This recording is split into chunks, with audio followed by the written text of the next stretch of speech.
छोटे से गांव में एक बहुत ही सुंदर बाग था, लेकिन कोई भी गांव वाला उस सुंदर बाग में जाने से डरा करता था। उनका मानना था कि अक्सर बाग के उस पार वाली गुफा के अंदर से किसी जिन्न की आवाजें आती हैं, जो आते जाते लोगों को आवाजें देता है, जिससे गांव वाले बहुत डरा करते थे। एक दिन गांव के दो युवक खेत पर आपस में बात करते हुए, अरे भाई, कल मैं उस बाग की तरफ गया था, वहाँ फिर से उस जिन की वही डरावनी आवाजें आ रही थी। अरे क्यों भाई, क्या करने गए थे तुम वहाँ? क्या तुम्हें पता नहीं बाग के पास वाली गुफा में जिन रहता है? अगर वो तुम्हें कहीं कुछ कर देता तो आइंदा फिर उस बाग की तरफ मत जाना। तभी वो वहाँ से बात करते हुए खेत से चले जाते हैं। अगले दिन गांव का एक लड़का रांझा, यार इस गुफा में से आवाजें कौन देता होगा? मुझे इसके पीछे जरूर कोई राज नजर आता है। रांझा भैया, जो भी हो, लेकिन गलती से भी उस गुफा के अंदर मत जाना। लेकिन इस गुफा का रहस्य तो मैं जान कर रहूंगा। सब गांव वाले डर के साए में आखिर कब तक रहेंगे? उसके बाद शाम हो गई और रांझा और उसका दोस्त अपने अपने घर चले गए। अगले दिन सुबह सारे गांव में सन्नाटा था और रांझा के घर के बाहर उसकी लाश रखी हुई थी। सब रो रहे थे। शाम को बस ये बोल के घर से निकला था कि आज एक रहस्य से पर्दा उठाने जा रहा हूँ। मेरे रांझा की बहादुरी उसे ले डूबी। हाय मेरा बच्चा। हो ना हो, ये उस गुफा वाले जिन ने ही किया है। हाँ, उसी गांव में धन्नू नाम का व्यक्ति रहता था, जो एक व्यापारी था। उसकी दो बेटियां थीं, रीमा और सीमा। उन दोनों को रंग बिरंगे फूलों का बहुत शौक था।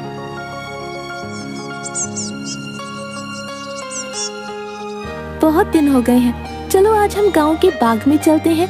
न जाने क्यों हमें बाबूजी उस बाग में जाने से मना करते हैं। इस पूरे गांव में एक वही जगह है जहाँ कितने सुंदर सुंदर फूल होते हैं। हाँ सीमा, वो बाग सच में बहुत सुंदर है। उस बाग में बहुत सुंदर सुंदर फूल होते हैं, लेकिन बाबूजी हमें जाने नहीं देते। वो कहते हैं गांव के बाग के उस पार एक गुफा है जो बहुत ही भयानक है, हमारा जाना वहाँ सही नहीं होगा। लेकिन गांव की रांझा भाई की मौत के बाद तो गुफा और ज्यादा डरावनी लगने लगी है। अरे रीमा, ये सब झूठी बातें हैं, मुझे नहीं लगता वहाँ ऐसा कुछ है। और वैसे भी गांव वालों ने उस जिन्न को देखा नहीं, बस उसकी आवाज ही सुनी है। अगर सच में वहाँ कोई जिन्न होता तो क्या गांव वालों के सामने नहीं आता? हाँ, बोल तो सही रही हो सीमा, मुझे भी लगता है कि वहाँ कुछ नहीं है। चलो ठीक है, हम दोनों कल ही बाग में जाएंगे और हो सके तो क्या पता रांझा भाई की मौत का राज भी पता चल जाए। हाँ, कुछ नहीं है, वहाँ हम दोनों सुबह चलेंगे, तब तुम खुद ही देख लेना। लेकिन बाबूजी हमें नहीं जाने देंगे सीमा। कल बाबूजी सुबह किसी काम से शहर जाएंगे, उनके जाते ही हम दोनों बाग में जाएंगे। रीमा अपना सिर हिलाती हुई ठीक है। इसके बाद दोनों बहनें अपने कमरे में जाकर सो जाती हैं। अगली सुबह, देखो मेरी प्यारी बेटियों, मैं किसी काम से शहर जा रहा हूँ। तुम दोनों अपना ख्याल रखना और उस बाग में फूल तोड़ने मत जाना। वो जगह अच्छी नहीं है, कोई भी गांव वाला वहां नहीं जाता। पता है ना, रांझा भी वहीं जाने से मारा गया था। हम दोनों बहनें उस बाग में नहीं जाएंगी। इसके बाद धन्नू वहां से चला जाता है। उसके जाते ही दोनों बहनें उस बाग की तरफ जाने लगती हैं कि तभी एक गांव का आदमी उन्हें देख लेता है। अरे सीमा और रीमा बिटिया, तुम इस बाग की तरफ कहाँ जा रही हो? क्या तुम्हें नहीं पता कि बाग की उस तरफ एक गुफा है जो बहुत ही डरावनी है? वहां से अक्सर किसी जिन की आवाज आती है। अरे काका, हम दोनों बस बाग में ही जा रहे हैं, वहाँ से कुछ फूल लेकर बस अभी आ जाएंगे। आप चिंता मत कीजिए, हम बाग के उस तरफ वाली गुफा में नहीं जाएंगे। चलो ठीक है बेटिया, लेकिन तुम दोनों शाम होने से पहले आ जाना। अच्छा, अब मैं चलता हूँ। इसके बाद वो आदमी वहाँ से चला जाता है। थोड़ी दूर चलने पर सीमा और रीमा देखती हैं कि दो चोर आपस में बातें कर रहे होते हैं। अरे भाई, हम ये सही कर रहे हैं क्या? गांव वाले तो कहते हैं उस गुफा में एक जिन रहता है जो लोगों को आवाजें देता है। मुझे नहीं लगता है ऐसा कुछ है। वो गुफा गांव के सरपंच की है। मुझे तो लगता है उसमें बहुत सारा खजाना होगा। सब गांव वालों को डराने का बहाना है। बस चलो, चलकर आज देख ही डालते हैं। इसके बाद वो दोनों गुफा की ओर जाने लगते हैं। उन्हें गुफा की ओर जाता देख रीमा और सीमा भी उनके पीछे जाने लगती हैं कि तभी वो देखती हैं कि वो दोनों चोर गुफा के अंदर जाने ही वाले होते हैं कि वहाँ एक औरत आती है जो देखने में काफी भयानक होती है और उसके हाथ में एक टोकरी होती है जिसमें बहुत सारे रंग बिरंगे फल होते हैं।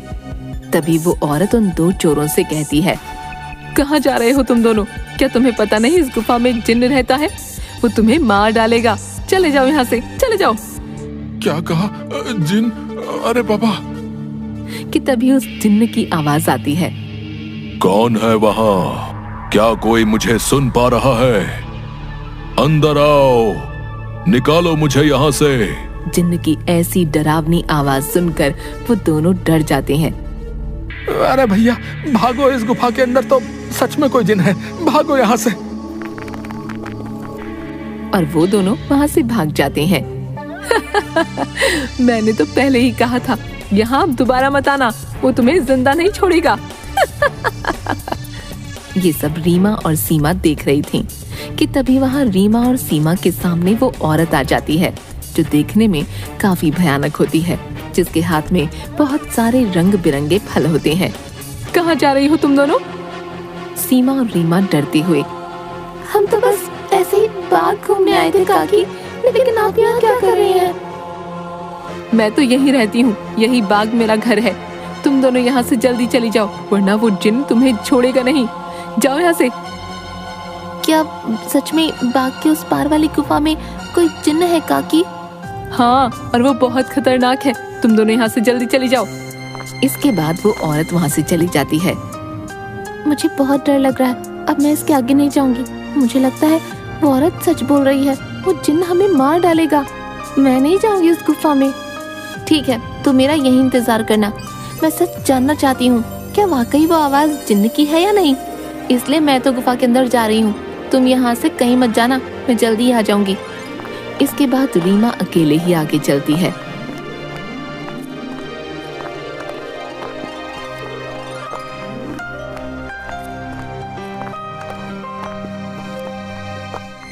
रीमा चलते चलते उस गुफा के पास पहुंच जाती है। तभी एक आवाज उसे सुनाई देती है जो काफी भारी होती है। ऐसा लगता है जैसे किसी रोते हुए इंसान की आवाज हो वो। कोई है यहाँ? मुझे यहाँ से बाहर निकालो। मैं इस गुफा में बरसों से कैद हूँ, निकालो मुझे यहाँ से। रीमा बड़ी हैरानी से वहीं खड़ी हो जाती है। कौन हो तुम और क्यों मुझे आवाज लगा रहे हो? क्या तुम वही जिन्न हो जिसके बारे में गांव वाले बात करते हैं? क्या सच में तुम यहाँ इस गुफा में हो? हाँ, मैं जिन हूँ। मैं कई सालों से इसी गुफा में कैद हूँ। मेरी सहायता करो लड़की, मेरी बात मानो। मैं तुम्हें कोई नुकसान नहीं पहुंचाऊंगा। तुम मुझे इस गुफा से आजाद कर सकती हो। इसके बाद मैं यहाँ से हमेशा के लिए चला जाऊंगा। मेरी सहायता करो। क्या सच में हमेशा के लिए तुम यहाँ से चले जाओगे? मैं तुम्हारी सहायता जरूर करूंगी। मुझे क्या करना होगा जिन? बताओ मुझे, मैं अवश्य ही करूंगी। तभी गुफा के दरवाजे खुलते हैं और रीमा उस गुफा के अंदर चली जाती है।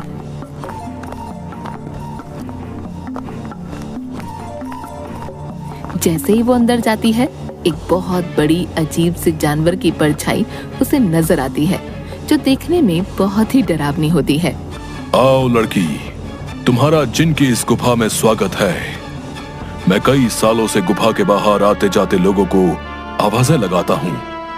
सब गांव वाले डर कर भाग जाते हैं। कोई भी गांव वाला इस गुफा में आने की हिम्मत नहीं कर पाता। लेकिन तुम बहुत ही बहादुर लड़की हो जो इस गुफा में अकेली चली आई हो। क्या तुम जिन्न हो? लेकिन तुम मुझे दिखाई क्यों नहीं दे रहे हो? क्या तुम किसी को दिखाई नहीं दे सकते हो? नहीं, मैं जिन नहीं हूँ लड़की। मैं उस जिन की परछाई हूँ। वो जिन तो इस गुफा के कैद खाने में बरसों से कैद है। वो बाहर नहीं आ सकता है। मैं उसकी परछाई हूँ। परछाई? तुम मुझे ये बताओ कि वो जिन इस गुफा में कैद क्यों है? क्या जिन्न के इस गुफा में रिहा होने का कोई मार्ग नहीं है? मार्ग है लड़की, और तुम उस मार्ग तक पहुंच सकती हो, लेकिन इसके लिए तुम्हें इस गुफा के तहखाने में जिन के पास जाना होगा। वही जिन तुम्हें उसकी मुक्ति का राज बताएगा। जिसके बाद रीमा हाथ में जलती हुई एक आग की मशाल लेकर उस गुफा की ओर जाती है। जैसे ही रीमा तहखाने के अंदर जाती है तो उसे एक आग जलती हुई दिखाई देती है। वो जैसे ही उस आग के पास जाती है, हे जिन, मैं यहाँ तुम्हारी मदद करने आई हूँ, क्या तुम मुझे सुन सकते हो? उसे उस जिन्न की आवाज आती है।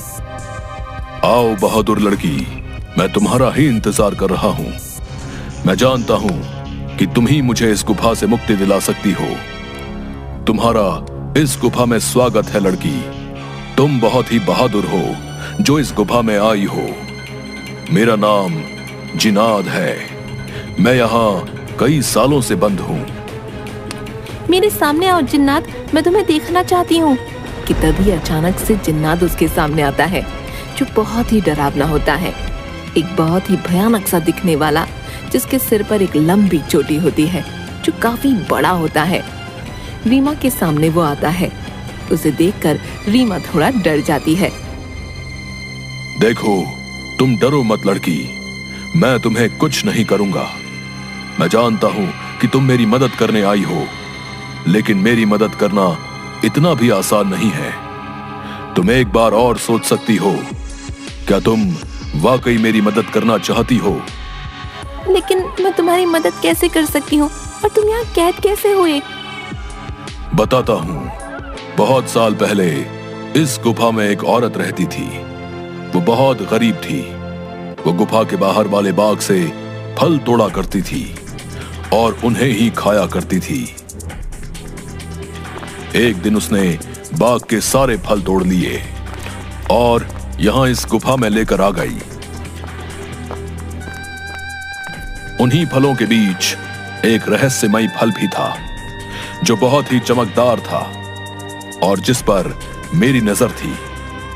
वो फल मेरी उम्र 100 साल और बढ़ा सकता था, लेकिन मैं उस फल को तब तक नहीं छू सकता था जब तक कोई इंसान उस फल को उसके पेड़ से तोड़ ना ले। एक दिन वो औरत चमकदार फल को उसके पेड़ से तोड़कर इस गुफा में ले आई।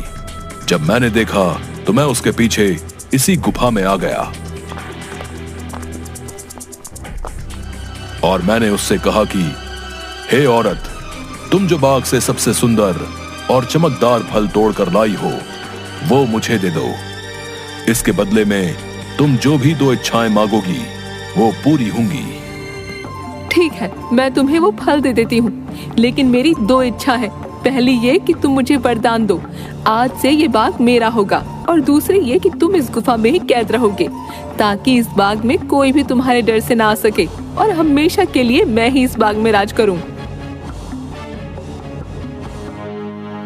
वो औरत मुझे फल तो दे देती है। उस फल से मेरी उम्र तो 100 साल बढ़ गई, लेकिन उस औरत को दिए गए वरदान की वजह से मैं यहीं कैद हो गया। तब से ही मैं इस तहखाने में कैद हूँ। क्या अब से पहले किसी ने आपको यहाँ से बाहर निकालने की कोशिश नहीं की? इससे पहले गांव के एक लड़के ने मुझे बचाने की हिम्मत दिखाई थी, लेकिन जैसे ही वो लड़का उस चमत्कारी फल को लेकर गुफा में आ रहा था, तभी उस बूढ़ी औरत ने उसको मौत के घाट उतार दिया और सारे गांव में बात फैल गई कि मैंने उसको मारा है। हाँ, वो लड़का हमारे गांव का रांझा भैया थे। उसको उस बूढ़ी औरत ने मारा। मैं आपको यहाँ से आजाद जरूर करवाऊंगी, लेकिन मुझे तुम्हें यहाँ से आजाद कराने के लिए करना क्या होगा? तुम्हें यहाँ से उस बाग में जाना होगा। वहां तुम्हें उस बाग में रहने वाली उसी औरत की झोपड़ी दिखेगी, जिसके कारण मैं इस गुफा में कैद हूँ। तुम्हें उसकी झोपड़ी में जाना होगा। वहां से तुम्हें सबसे सुंदर और चमकदार फल लाना होगा। मेरी मुक्ति का राज उस फल में ही कैद है। ध्यान रखना बहादुर लड़की, उस औरत की झोपड़ी में कोई नहीं जा सकता है। जब वो सो रही होगी, तुम्हें तब ही जाना होगा और उसकी फलों की टोकरी में से सबसे चमकता फल लेकर आना होगा। उसी फल में तुम्हें मेरी मुक्ति का राज मिलेगा। लेकिन तुम्हें यह काम बड़ी होशियारी से करना होगा। अगर उस औरत को पता चल गया तो वो तुम्हें जिंदा नहीं छोड़ेगी। ठीक है जिन, मैं तुम्हारे लिए वो चमकदार फल जरूर लेकर आऊंगी। मैं तुम्हारा इंतजार करूंगा, बहादुर लड़की। इसके बाद रीमा वहां से बाग में जाती है और उस औरत की झोपड़ी की ओर बढ़ने लगती है। रीमा देखती है कि उस औरत की झोपड़ी में कोई नहीं है। वो इधर उधर देखती है और उस झोपड़ी के अंदर चली जाती है।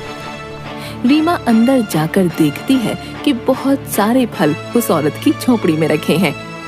अरे ये तो कितने सारे फल हैं, लेकिन इन सब में कोई भी फल बहुत ज्यादा नहीं चमक रहा। तभी अचानक रीमा देखती है कि वही औरत अपनी झोपड़ी की तरफ आ रही है। ये देखते ही रीमा दरवाजे के पीछे छुप जाती है। वो औरत अपनी झोपड़ी में आती है और उसके हाथ में एक टोकरी होती है जिसमें बहुत सारे फल रखे होते हैं। वो अपनी टोकरी एक टेबल पर रख देती है और पास ही पड़ी चारपाई पर सो जाती है। ये देख थोड़ी देर बाद रीमा बाहर आती है और उन फलों की टोकरी में से सबसे चमकता फल देखती है। लगता है यही वो चमकदार फल है जिसके बारे में वो जिन बात कर रहा था। रुको लड़की, तुम मेरा ये जादुई फल लेकर कहाँ जा रही हो? मुझे मेरा फल वापस करो, वरना मैं तुम्हें यहाँ से नहीं जाने दूंगी। रीमा ये सुनकर डर जाती है। मुझे फल ले जाने दो काकी, मैं इस फल को उस जिन्न को देकर उसे उस गुफा से आजाद कराना चाहती हूँ, ताकि सारे गांव वाले बिना डरे यहाँ सकें। मुझे इस फल को लेकर जाने दो काकी। क्या कहा लड़की? तुम मेरी कई सालों की मेहनत पर पानी फेर देना चाहती हो? उस जिन्न के रिहा होते ही ये सब गांव वाले मुझे इस बाग से निकाल देंगे। नहीं नहीं, मैं ऐसा नहीं होने दूंगी। मुझे ये चमकदार फल वापस करो। ये सुनकर रीमा वहाँ से उस फल को लेकर भागने लगती है और वो औरत भी उसके पीछे ही भागने लगती है।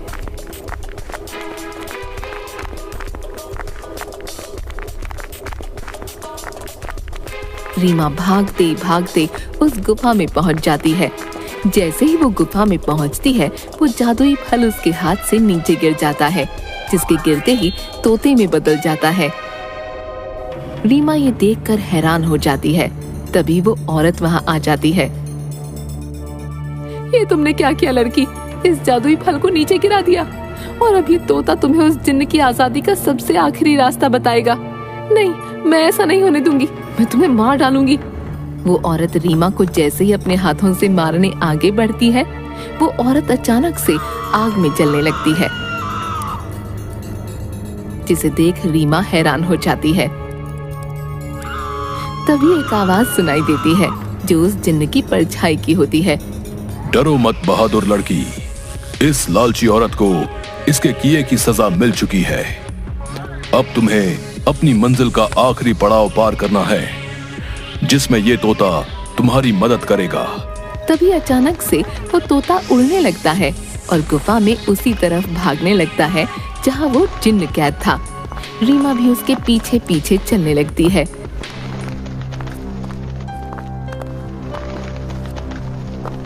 वो तोता एक छोटी सी खिड़की के पास जा बैठता है जो काफी चमक रही थी। तभी तोते की आवाज आती है।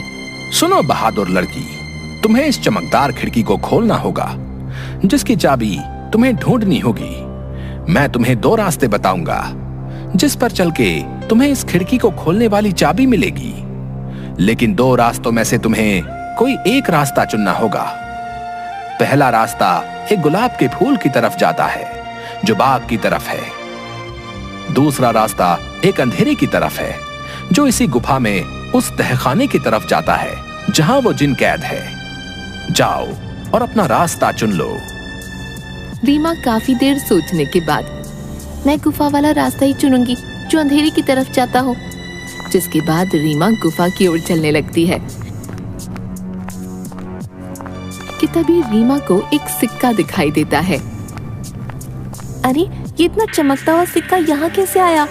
और ये सिक्का इतना चमक क्यों रहा है? रीमा जैसे ही वो सिक्का हाथ में उठाती है, पूरी गुफा में रोशनी हो जाती है। अरे ये तो पूरी गुफा में रोशनी हो गई। तभी वो सिक्का अचानक उड़ने लगा। अरे ये सिक्का उड़ क्यों रहा है? रीमा उस सिक्के के पीछे पीछे चलने लगती है। थोड़ी दूर चलने पर रीमा देखती है कि 4 चाबियां अलग अलग रंग की थीं, जो हवा में उड़ रही थीं। अरे ये तो वही चाबियां हैं जिसके बारे में वो तोता बता रहा था। लेकिन अब इनमें से सही चाबी कौन सी होगी, ये कैसे पता चले? तभी रीमा को एक आवाज आई जो उस जिन्न की परछाई की थी। बहादुर लड़की, तुम्हें इनमें से एक चाबी उठानी है। याद रखना, तुम्हें एक सही चाबी उठानी है। लेकिन याद रहे, तुम्हें बड़ी होशियारी से ही एक चाबी उठानी होगी। अगर तुमने गलती से गलत चाबी चुन ली तो ये चारों चाबियां गायब हो जाएंगी और तुम कभी भी जिन को आजाद नहीं कर पाओगी। ये सुन रीमा हैरान हो जाती है। क्या? हे भगवान, ये किस दुविधा में डाल दिया है। अब मैं कैसे इन चारों चाबियों में से सही चाबी चुनूं?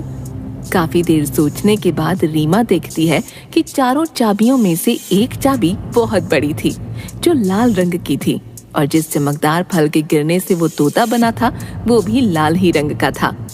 रीमा समझ गई कि लाल वाली चाबी चुननी है। उसके लाल चाबी चुनते ही बाकी सारी चाबियां गायब हो गईं। और तभी फिर से जिन्न की परछाई की आवाज आई। शाबाश बहादुर लड़की, तुम्हारी सूझबूझ की वजह से आखिरकार तुमने बिल्कुल सही चाबी चुन ली। अब जाओ उस खिड़की के पास और खोल दो उसे। रीमा उसी खिड़की के पास जाती है।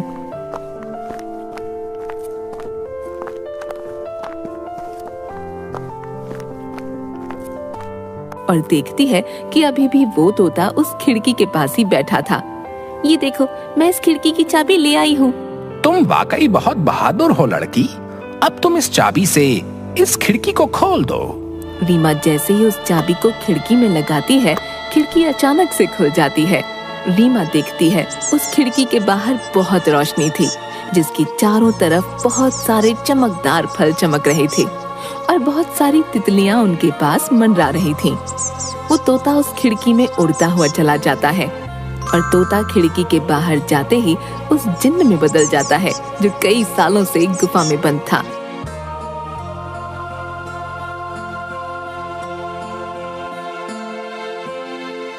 तुम्हारा बहुत बहुत धन्यवाद लड़की, तुमने मुझे इस गुफा से आजाद कर दिया। तुम एक निडर और साहसी लड़की हो। तुम जो भी मांगोगी मैं वो तुम्हें दूंगा। बोलो, क्या इच्छा है तुम्हारी? क्या सच में अब तुम आजाद हो गए हो? अब तुम इस गुफा में नहीं हो। अब सब गांव वाले यहाँ आ सकेंगे। मैं और मेरी बहन भी अब बाग में आ सकेंगे कभी भी। हाँ बहादुर लड़की, अब किसी को भी डरने की कोई जरूरत नहीं है। अब मैं इस गुफा से बाहर आ गया हूँ अपनी दुनिया में। अब मैं किसी को आवाजें नहीं दूंगा। तुम जब चाहो यहाँ आ सकती हो। तुम्हारी ही वजह से मैं आजाद हो पाया हूँ। तुम मुझसे जो भी मांगोगी मैं तुम्हें वही दूंगा। बोलो, क्या इच्छा है तुम्हारी? जिन, मैं कुछ नहीं मांगना चाहती हूँ, लेकिन अगर तुम सच में मेरी इच्छा पूरी करना चाहते हो तो गुफा के सामने वाले बाग से मुझे बहुत प्यार है। इसमें रंग बिरंगे फूल मुझे बहुत पसंद है। मैं चाहती हूँ कि ये बाग हमेशा ऐसे ही खिलखिलाता रहे, इसके फूल कभी न मुरझाएं। ठीक है बहादुर लड़की, तुम्हारी ये इच्छा जरूर पूरी करूंगा। अब ये बाग हमेशा यूं ही रहेगा, कभी भी मुरझाएगा नहीं। तुम अब जब भी इस बाग के फूलों को देखोगी तो ये हमेशा खिले रहेंगे। अच्छा, अब मैं हमेशा के लिए यहाँ से जा रहा हूँ। इसके बाद वो जिन्न गायब हो जाता है और खिड़की बंद हो जाती है। रीमा जब गुफा से बाहर निकलती है तो सब गांव वाले धन्नू और सीमा बाहर खड़े होते हैं। अरे मेरी बिटिया, आ गई तू वापस। उस जिन ने तुझे कुछ किया तो नहीं? आखिर क्यों गई थी तू उस गुफा के अंदर? अगर वो जिन तुझे मार डालता तो क्या करता मैं? दीदी, तुम ठीक तो हो ना? क्या सच में तुम्हें उस जिन्न ने कुछ नहीं किया? बाबूजी, मैं बिल्कुल ठीक हूँ। अब अंदर कोई जिन्न नहीं है। इस गुफा के अंदर जो जिन्न था अब वो हमेशा के लिए इस गुफा से चला गया है। अब आप सभी को डरने की कोई जरूरत नहीं है, अब कोई भी यहाँ आ सकता है। अरे क्या बोल रही हो रीमा बिटिया? आखिर कहाँ गया वो जिन जो आते जाते लोगों को आवाजें दिया करता था? रीमा गांव वालों को सारी बात बताती है।